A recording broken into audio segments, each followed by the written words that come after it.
باللہ من الشیطان الرجیم بسم اللہ الرحمن الرحیم۔ میرے عزیز وطنوں، میرے پیارے پاکستانیوں، میرے مسلمان بھائیوں، السلام علیکم۔ دعا کرتا ہوں جو مالک میرے ملک کی حفاظت فرمائے، جہاں بھی یہ پاکستانی ایک مسلمان رہتا ہے مالک سب کی حفاظت فرمائے، اور سوائے آل محمد کی صدقہ ہر غم سے محفوظ فرمائے۔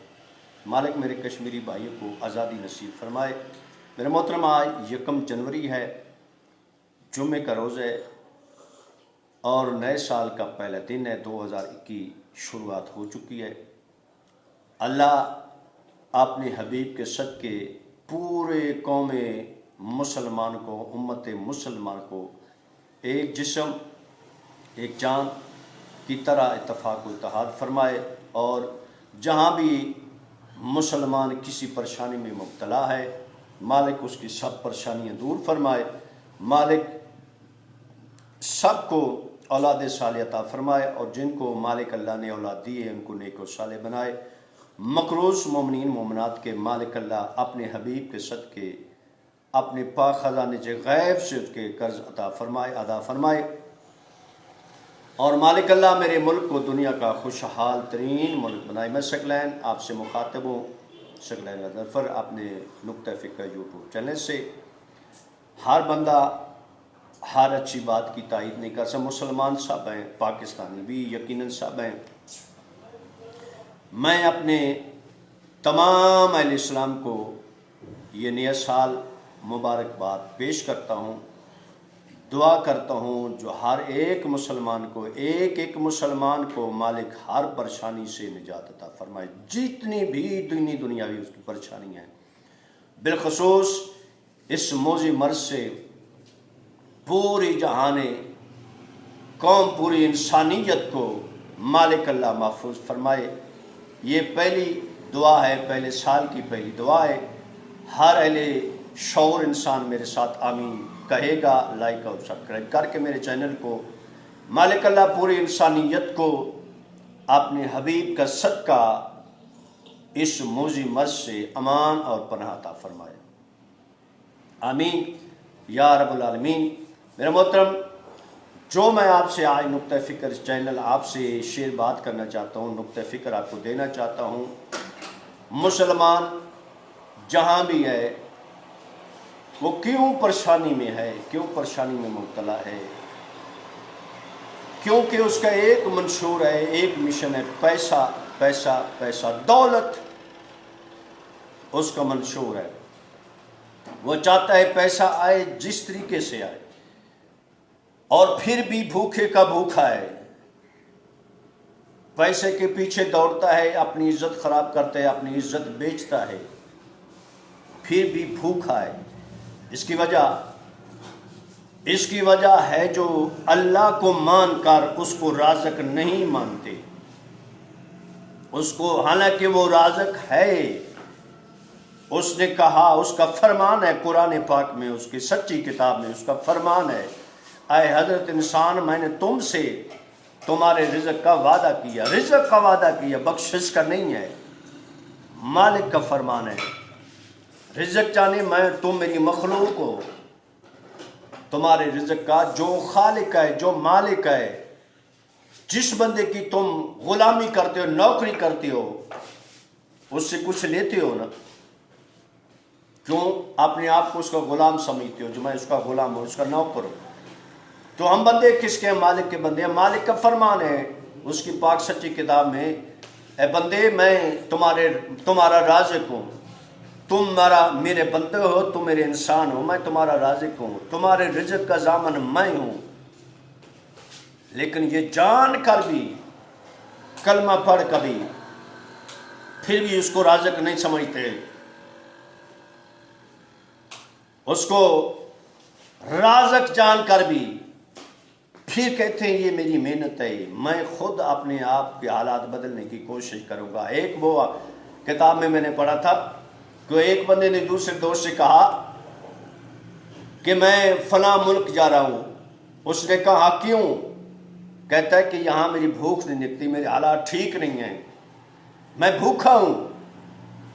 اس نے کہا اچھا یہ خود آپ نے جو پڑھا ہے غالباً کسی سلیبس میں، کسی کتاب کے، کسی جماعت کے سلیبس میں، یہ میں نے بعد میں بچپن میں پڑھی تھی، وہ مجھے آج تک یاد ہے کہ دوست دوسرے دوست کے کہتا ہے کہ میں جا رہا ہوں باہر کسی اور کنٹری میں.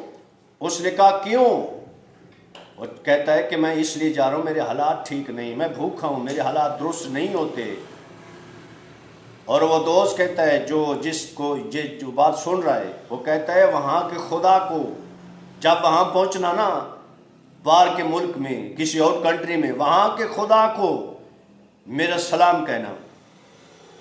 وہ مسکرا پڑا، کہتا ہے وہاں کے خدا کو تیرا سلام؟ وہاں کو خدا اور ہوتا ہے، وہاں کو خدا ہوتا تمہارے ذہن کے مطابق، وہاں کا خدا اور ہے. اگر وہاں کا خدا تمہارے حالات درست کر سکتا ہے، وہاں کو خدا یہی ہے. اگر وہاں پر وہ تمہارے حالات درست کر سکتا ہے، یہاں کیوں نہیں کر سکتا؟ کہ تمہیں یقین نہیں ہے جو میرے ایک مالک کیسے حالات درست کر سکتا ہے. اگر یہاں کا خدا اور وہاں کا خدا ایک ہے تو تم کو یہ یقین ہونا چاہیے جو خدا وہاں پر دے سکتا ہے یہاں پر نہیں دے سکتا. ہم مسلمان ہیں، ہم کو یہ یقین ہونا چاہیے جب خدا نے بخشش کا وعدہ نہیں کیا، رزق کا وعدہ کیا ہے، میں تمہارا رازق ہوں، میں تمہارا خالق ہوں، میں نے تم کو پیدا کیا ہے، میں تمہارے رزق کا وارث ہوں، پھر تم رزق کے پیچھے دوڑتے ہو، حرام حلال کی پہچان نہیں رکھتے. مالک کا فرمان ہے جب میں تمہارا رازق ہوں، میں تمہارا مالک ہوں، تم کو رزق نہیں دے سکتا، دے سکتا ہوں. مالک اللہ ہم سب مسلمانوں کو صحیح معنوں میں جیسے مسلمانوں کو ہونا چاہیے ایسا بنائے. مالک سب مسلمانوں کی تمام پریشانیاں دور فرمائے. مالک میرے ملک کو دنیا کا خوشحال ترین ملک بنائے. اپنے حبیب کے صدقے مالک ہر نظر بد سے، ہر اس انسان سے، ہر اس ملک سے مالک میرے ملک کی حفاظت کرے. جو میرے ملک کے ساتھ بہتر کرنا چاہتا ہے، اچھی سوچ رکھتا ہے، ہر اس بندے کی مالک اللہ مدد فرمائے. اور میرا مالک اللہ تجھے اپنی حبیب کی عزت کا واسطہ میرے ملک کے ہر ادارے کے ہر سربراہ کو سچا پاکستانی، سچا مسلمان اور وفادار ترین ملک کا مالک اللہ سربراہ بنا. کیونکہ ایک باپ اچھا ہو یقیناً اولاد اچھی، کہ ماں اچھی کو یقیناً اولاد اچھی ہوگی. کیونکہ ادارے کا سربراہ باپ کی حیثیت رکھتا ہے، ملک کا سربراہ باپ کی حیثیت رکھتا ہے. اگر ادارے اور ملک کا سربراہ ٹھیک ہو گئے، یقیناً کوئی بھی ملک ہو وہ یقیناً ٹھیک ہو سکتا ہے، وہ خوشحال ہو سکتا ہے. اگر ہر ادارے کا سربراہ نکما نکھٹو کرپٹ ہوگا، ملک کا سربراہ نکما نکھٹو کرپٹ ہوگا، ڈاکو لٹیرا ہوگا، تو یقیناً وہ ملک نہ کبھی ترقی کر سکتا ہے، نہ کہیں کی ہے اس نے ترقی. یہ ہمارا بے شک کہیں درجے مجھ سے زیادہ پڑھے لکھے لوگ، باعمل لوگ، تجربہ کار لوگ تشریف فرمائیں، سوچتے ہوں گے، میری بات کو فالو کرتے ہوں گے، سنتے ہوں گے، تو میری بات کی تائید کرتے ہوں گے. ایک اچھی ماں کہ اچھی قوم پیدا کر سکتی ہے، مولانا محمد علی جوہر کا فرمان ہے. ایک ادارے کا سربراہ پورے ادارے کو ٹھیک کر سکتا ہے، ایک ملک کا سربراہ پورے ملک کو ٹھیک کر سکتے ہیں. اگر اس کی کابینہ، اس کے ساتھی اس جیسے ہوں تو مالک اللہ میرے ملک کی حفاظت، میرے ملک کے پاک فوج کی حفاظت فرما، میرے ملک کے ہر ادارے کے ہر سربراہ کو، میرے ملک کے سربراہان کو مالک اللہ سچا پاکستانی، سچا مسلمان بنا. آمین. وعلیکم السلام ورحمۃ اللہ وبرکاتہ.